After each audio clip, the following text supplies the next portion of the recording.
नमस्कार, मेरा नाम है एस्ट्रोलॉजर सचिन पंडित और आप देख रहे हैं कन्या राशि का वीकली हॉरोस्कोप। 26 जनवरी से 2 फरवरी के बीच में कन्या राशि वालों के साथ क्या होने वाला है, और आप मेरे चैनल एस्ट्रो एडवाइस को जरूर सब्सक्राइब करिएगा। और इसके साथ साथ आप जो स्क्रीन पर बहुत सारे थंबनेल्स देख रहे हैं, ये है हमारे नए चैनल का लिंक। हमारा नया चैनल है पोर्ट शास्त्र। यहाँ पर बहुत सारे नए नए पोर्ट शास्त्र आपको देखने को मिलेंगे जो आपकी जानकारी को और अच्छा करेंगे। तो इस चैनल को भी अपना प्यार दीजिएगा। लिंक नीचे डिस्क्रिप्शन में है, जरूर देखिए और सब्सक्राइब भी करिए। बात करते हैं कन्या राशि की। तो सबसे पहले हम जानेंगे कि कन्या राशि वालों का कैसा बीतेगा यह सप्ताह। उससे पहले 26 जनवरी की आपको शुभकामनाएं। और इसके साथ साथ मौनी अमावस्या भी है 29 जनवरी 2025 को।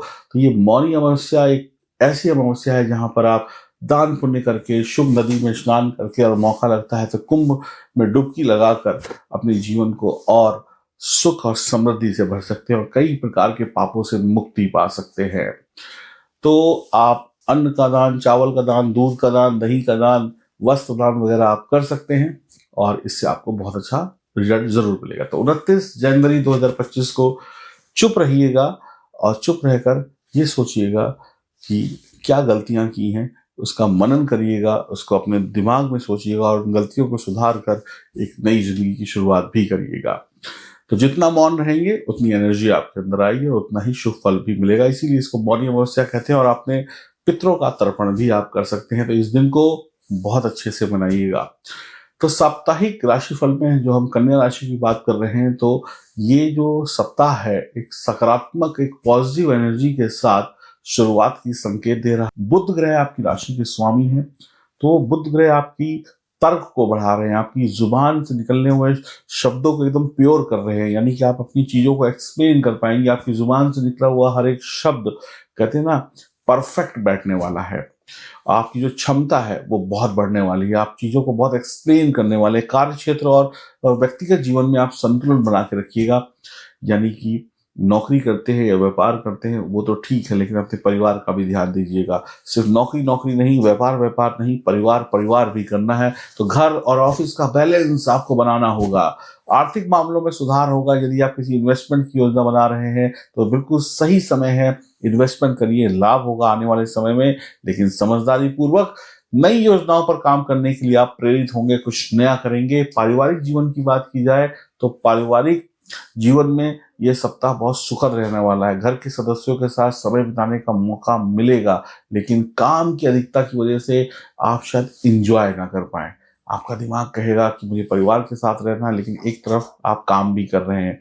तो हाथ में होगा लैपटॉप या मोबाइल और उधर घर में बैठे हुए हैं। तो घर वाले कहेंगे इससे अच्छा ऑफिस ही चले जाते। आप घर में रहकर भी घर में नहीं होंगे क्योंकि आपके पास काम का प्रेशर होगा। तो ये बैलेंस बनाइए कि काम काम है, घर घर है। तो दोनों का बैलेंस बनाते हुए आगे बढ़िएगा। इस सप्ताह में हो सकता है कि आपके घर वाले कहे हमें किसी पार्टी में, किसी फंक्शन में जाना है, कोई धार्मिक यात्रा करनी है या मंदिर जाना है। तो हो सकता है आप कहे मेरे पास वक्त नहीं है, मेरे पास ऑफिस का काम है। तो घर वाले थोड़े से नाराज हो सकते हैं। कुल मिलाकर कहने की बात यह है कि आपको परिवार के लिए भी वक्त देना पड़ेगा। बड़े बुजुर्गों के साथ भी वक्त बिताना पड़ेगा। इस समय आपके बच्चे कहेंगे हमारे साथ आइए मम्मी पापा, आपके बुजुर्ग कहेंगे कि बेटा हमारे साथ भी वक्त बिताओ। रिश्तेदार भी आपको फोन करके बुलाएंगे और जब आप नहीं पहुंचेंगे तो सब कहेंगे बहुत बिजी है आप, लगता है सारी दुनिया का काम आप ही कर रहे हैं। ऐसा सुनने को भी मिल सकता है। ऐसी टोंट लोग मार सकते हैं, ताने दे सकते हैं। तो परिवार के साथ वक्त बिताने के लिए थोड़ा सा बैलेंस बनाना पड़ेगा अपने वर्क प्लेस के साथ में। परिवार में किसी भी प्रकार का मतभेद चल रहा है तो बढ़ सकता है, क्योंकि कहेंगे कि बस तुम तो पैसा कमाओ, घर वालों की तो चिंता ही नहीं है।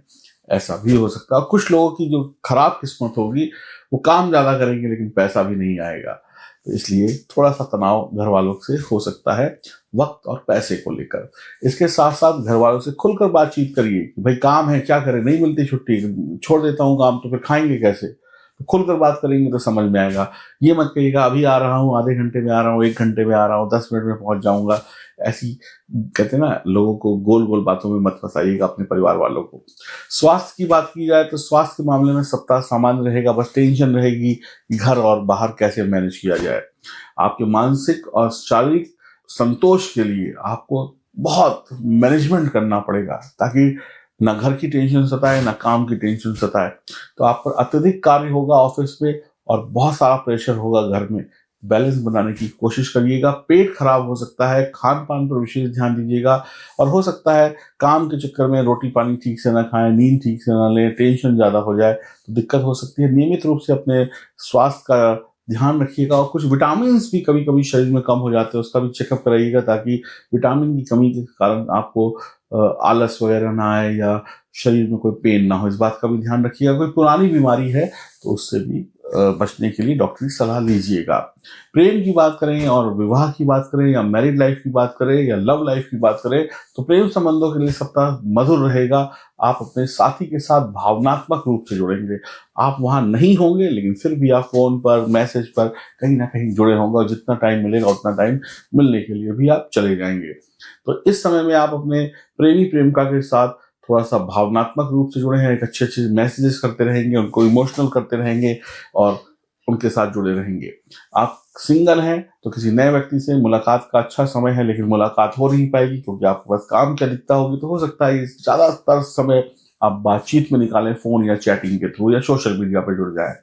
वैवाहिक जीवन को मजबूत बनाने के लिए आपको एक अच्छी कम्युनिकेशन चाहिए। और बिजी हैं तो बता दीजिए बिजी हैं, नहीं आ सकते, किसी को गोल गोल मत घुमाइए। आप अपनी समझ दिखाइए और सामने वाले को समझिए। किसी को बेवकूफ बनाकर इंतजार मत कराइए और बता दीजिए सामने वाले को कि ये मेरे ऊपर काम का प्रेशर है, वक्त का प्रेशर है, नहीं कर सकता, इस हफ्ते नहीं अगले हफ्ते कर लेंगे, आज नहीं कल कर लेंगे। लेकिन किसी को गोल गोल बातों में घुमाकर बेवकूफ बनाएंगे तो दिक्कत हो सकती है आपके रिश्तों में। यहीं से कड़वाहट शुरू हो जाएगी, सामने वाला शायद आप पे ट्रस्ट ना करे। यदि आपके रिश्ते में कोई पुरानी समस्या चल रही है, यानी पहले से ही लड़ाई झगड़ी चल रही है, तो उसके सुलझाने की कोशिश करिएगा। ये समय हो सकता है कि तकरार में भी ज्यादा बीते, यानी कि आपके रिश्ते में पहले से टेंशन है और आप वक्त नहीं दे पा रहे हैं, आप अच्छी कम्युनिकेशन नहीं कर पा रहे हैं, रिश्तों में बातचीत भी नहीं हो पा रही है और दूरी भी बनी हुई है। तो हो सकता है जिनके रिश्ते पहले से खराब है उनमें ज्यादा टेंशन बढ़ जाए। तो ये सप्ताह सुलझाइए, संतुलन और बैलेंस से शांति आ सकती है। झूठ बोलकर या इग्नोर कर कर मुसीबतें बढ़ेंगी। करियर की बात की जाए, बिजनेस की बात की जाए, तो करियर के लिए सप्ताह अनुकूल रहेगा। आप अपने काम में दक्षता और समर्पण के साथ बहुत अच्छा प्रदर्शन करेंगे। दक्षता यानी कि आप अपने पूरे एक्सपीरियंस के साथ, अपने पूरे अनुभव के साथ, अपनी पूरी मेहनत से अपने काम को पूरा करेंगे और पूरा समर्पण रहेगा। आप कहेंगे मैं 100% इस काम को करूंगा, यानी 99 नहीं 100, 101% आप काम को करेंगे। आपके बॉस आपसे बहुत खुश रहेंगे, आपके जूनियर, आपके सीनियर आपको गले लगा लेंगे, वाह क्या एम्प्लॉई है, कितना अच्छे से काम कर रहा है। काम के चक्कर में भले आपके रिश्ते क्यों ना बिगड़ जाएं, लेकिन काम को आप पहले रखेंगे। व्यवसाय करने वाले लोगों के लिए भी समय लाभकारी है। किसी नए प्रोजेक्ट में आप आगे बढ़ सकते हैं, आपके ऊपर कोई जिम्मेदारियां सौंपी जा सकती हैं। सरकारी जो लोग डिपार्टमेंट से जुड़े हैं उनके लिए भी लाभ प्राप्ति का है। बस मैं यही कहूंगा, नौकरी पेशा धंधा सब अच्छा है, थोड़ा सा घर पे भी वक्त देने की कोशिश करिएगा। और अगर नहीं वक्त दे पा रहे हैं तो किसी को गोल गोल मत घुमाइएगा, एक अच्छी बातचीत कर लीजिएगा कि भाई आज नहीं कल, लेकिन झूठ सच मत बोलिएगा। उपाय क्या करने हैं? बुधवार के दिन भगवान गणेश की पूजा करें और दूर्वा चढ़ाएं। ओम भू बुद्धाय नमः मंत्र का सही तरीके से जाप करें। हरे वस्त्र जरूरतमंद लोगों में दान करें, हिजड़ों को दान कर सकते हैं, ट्रांसजेंडर को तुलसी का पौधा लगाए और उसकी नियमित देखभाल करें, जल वगैरह दें। पक्षियों को हरे मूंग की भीगी हुई दाल भी आप खिला सकते हैं। और भगवान गणेश की उपासना के साथ साथ हनुमान चालीसा भी पढ़िएगा तो और भी बेहतर रहेगा। आपका समय बदल जाएगा। बात करते हैं स्टूडेंट्स की, स्टूडेंट्स के लिए समय कैसा रहेगा। तो स्टूडेंट्स भी पढ़ाई लिखाई में लगे रहेंगे, भले पढ़ाई लिखाई कम हो लेकिन पढ़ाई लिखाई में बैठे रहेंगे। माँ बाप को लगेगा कि बच्चा 4 घंटे बैठा है तो पढ़ ही रहा है, लेकिन ऐसा देखने को मिलेगा कि बच्चे बीच बीच में और टाइम पास भी कर लेंगे और माँ बाप को थोड़ा सा पागल बना देंगे कि हम 24 घंटे बैठकर पढ़ रहे हैं। हो सकता है थोड़ा मौज मस्ती के साथ वो पढ़ाई भी कर ले, लेकिन ओवरऑल आप जब उनकी पीटीएम वगैरह अगर इस सप्ताह में होगी तो टीचर कहेंगे बच्चे आपके अच्छे हैं, पढ़ाई लिखाई में कोई कमी नहीं है। लेकिन बच्चे चतुराई बहुत दिखाएंगे इस सप्ताह में, यानी कि पढ़ेंगे कम दिखाएंगे ज्यादा, लेकिन अच्छे नंबर भी लेकर आएंगे। तो कुल मिलाकर रिजल्ट अच्छा मिल रहा है तो हमें रिजल्ट पे फोकस करना चाहिए। हाँ, कुछ बच्चे ऐसे हो सकते हैं जो तर्क वितर्क ज्यादा करें, यानी आर्गूमेंट ज्यादा करें। कई बार कुछ बच्चे यहाँ पे ऐसे भी देखने को मिलेंगे जो क्वेश्चन पूछना अच्छी बात है, आप घर पे क्वेश्चन पूछिए, टीचर से क्वेश्चन पूछिए, लेकिन कुछ बच्चे ज्यादा क्वेश्चन पूछेंगे, हर बात में हाथ खड़ा, हर बात में ये कैसे क्यों है। तो उनके टीचर या उनके पेरेंट्स या उनके साथ रहने वाले लोग थोड़े से इरिटेट हो जाते हैं कि यार हर वक्त ये कहाँ तक जवाब दे। तो क्वेश्चन पूछिए, सवाल पूछिए, अच्छी बात है, लेकिन जरूरत से ज्यादा मत पूछिए। और अब हम बात करते हैं उनकी, जिनके जीवन में सब कुछ अच्छा होने के बाद भी कुछ अच्छा नहीं हो रहा। वीडियो में पंडित जी बताते हैं करोड़पति बनेंगे, लेकिन आज भी वो गरीब के गरीब है। ऐसा क्यों हो रहा है? क्यों किस्मत साथ नहीं दे रही है? आइए जानते हैं। आप में से बहुत सारे लोग ये शिकायत करते हैं कि पंडित जी, जो आप वीडियो के थंबनेल में लिखते हो और जो वीडियो में बताते हो वो हमारी ज़िंदगी में होता ही नहीं है, अगर होता है तो बहुत कम होता है। ऐसा क्यों? आप कुछ बोलते हो और उसका उल्टा होता है। ये इसलिए होता है क्योंकि आपकी जन्म कुंडली जो है ना, वो कमज़ोर है। आपकी जन्म कुंडली के जो सितारे हैं वो कमज़ोर हैं। जब तक आपकी जन्म कुंडली के 9 ग्रह मजबूत नहीं होंगे तब तक आप सफलता नहीं पाएंगे। इसका एक सीधा सा एग्जाम्पल मैं आपको देता हूं। अगर आप बुद्धिजीवी हैं, समझदार हैं, तो 2 मिनट में समझ जाएंगे। जब भी कोई घर बनाया जाता है तो सबसे पहले उसकी नींव डाली जाती है, और नींव जितनी मजबूत होगी उतनी ही बिल्डिंग के ऊपर बिल्डिंग खड़ी होती चली जाएंगी। अगर नींव कमजोर है तो फिर ऊपर की बिल्डिंगें भी टिकेंगी नहीं, आज नहीं तो कल गिर जाएंगी। इसी प्रकार आप जब पैदा हुए थे उस समय की जो आपकी जन्म कुंडली है, अगर उस समय के 9 ग्रह मजबूत नहीं हुए तो आपको 2024 हो, 25 हो, 26 हो, कभी भी शुभ रिजल्ट नहीं मिलेंगे। तो इसलिए जो आपकी जन्म कुंडली है, जब आप पैदा हुए थे, वो आपकी नींव है, और आने वाले साल जो हैं वो एक के ऊपर एक बनने वाली मंजिल हैं। तो आप कैसे उम्मीद कर सकते हैं कि आपकी नींव कमजोर हो और आप कमजोर नींव के ऊपर बिल्डिंग खड़ी करते चले जाएं? वो बिल्डिंगें गिर जाएंगी।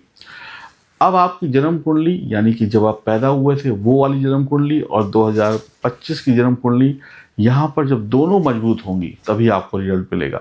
मान लीजिए आपने नींव मजबूत बना ली, ऊपर की छत कमजोर बना दी, तो नींव तो मजबूत है लेकिन छत ऊपर से नीचे गिर जाएगी तो भी आपको चोट लगेगी, यानी असफलता मिलेगी।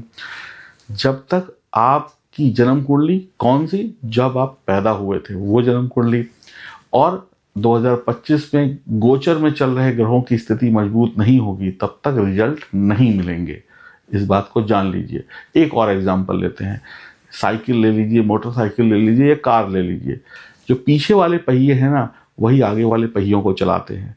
तो अगर पीछे वाला पहिया ही नहीं होगा तो आगे वाला पहिया कैसे चलेगा? यानी अगर आपकी जन्म कुंडली कमजोर है, 9 ग्रह कमजोर हैं, तो 2025 हो या 26 हो सफलता कैसे मिलेगी? तो आप जो थंबनेल्स वगैरह देखते हैं, करोड़पति अरबपति बन जाएंगे, ये सिर्फ थंबनेल उन्हीं लोगों के लिए हैं जिनकी जन्म कुंडली मजबूत है। तो आपको समझ में आ गया कि आपको सफलता क्यों नहीं मिलती। थोड़ी बहुत सफलता तो सबको मिल ही जाती है। कोई भी गाड़ी के टायर पंचर हो जाए घिस घिस के तो चली जाती है, लेकिन तेज नहीं दौड़ पाती। तो आप भी अपनी जिंदगी में भूखे नहीं मर रहे हैं, लेकिन उतना भी नहीं कमा पा रहे हैं जितने से आप ऐश कर सके। तो अगर ऐश करनी है जिंदगी में तो अपनी जन्म कुंडली की जांच कराइए, नहीं तो हमेशा पीछे रह जाएंगे। तो मेरा नाम है एस्ट्रोलॉजर सचिन पंडित। मैं 22 साल का एस्ट्रोलॉजी का अनुभव रखता हूं, और अपने गुरुओं के आशीर्वाद से और ईश्वर की कृपा से आपकी समस्याओं का समाधान करने की क्षमता रखता हूं। तो अगर आप इन दिए के नंबरों पर संपर्क करते हैं तो हम आपकी मदद कर सकते हैं, और इन दिए के नंबरों पर आप अपनी अपॉइंटमेंट ज़रूर बुक कराइए, ताकि आपकी जन्म कुंडली को भी मजबूत बनाया जा सके। जब तक मजबूती नहीं होगी तब तक किसी भी शुभ समाचार का इंतज़ार मत करिएगा। इस दुनिया में कमज़ोर कभी नहीं जीता है, बलवान या मजबूत इंसान का ही साथ देती है ये दुनिया। तो अपनी कुंडली को मजबूत बनाइए, ये पूरी दुनिया, ये पूरी कायनात आपके साथ हो जाएगी, यानी सारी खुशियाँ मिल जाएंगी। स्क्रीन पर नंबर है, ज़रूर फ़ोन करके अपनी अपॉइंटमेंट बुक कराइए, और सफलता की सीढ़ी चलने की गारंटी हमारी। आपकी मेहनत, हमारे उपाय आपको सफल बनाएंगे। राधे राधे।